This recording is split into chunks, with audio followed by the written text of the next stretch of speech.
রাধে কপিল ভগবান উনার মাতা দেবতীকে বললেন, হে কল্যাণীয় মাতা, অচেতন পদার্থ থেকে জীব শ্রেষ্ঠ এবং তাদের মধ্যে যারা জীবনের লক্ষণ প্রকাশ করে তারা শ্রেষ্ঠ। তাদের থেকে শ্রেষ্ঠ হচ্ছে যাদের চেতনা বিকশিত হয়েছে এবং তাদের থেকে শ্রেষ্ঠ হচ্ছে যাদের ইন্দ্রিয়ানুভূতি বিকশিত হয়েছে। যে সমস্ত জীবের ইন্দ্রিয়ানুভূতি বিকশিত হয়েছে তাদের মধ্যে যারা রস আস্বাদন করতে পারে, তারা স্পর্শানুভূতি বিকশিত হয়েছে, তারা সর্বশ্রেষ্ঠ।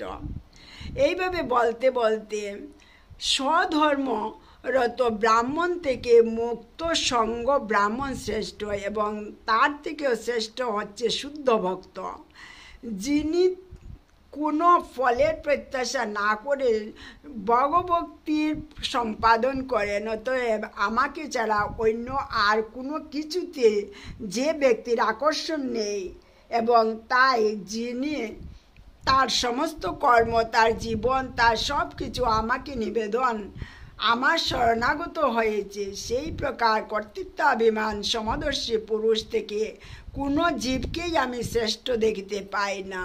অর্থাৎ শুদ্ধ ভক্তই ভগবানের সবচেয়ে প্রিয়, সবচেয়ে শ্রেষ্ঠ ভক্ত বলে মনে করেন ভগবান। জয় শ্রী রাধে।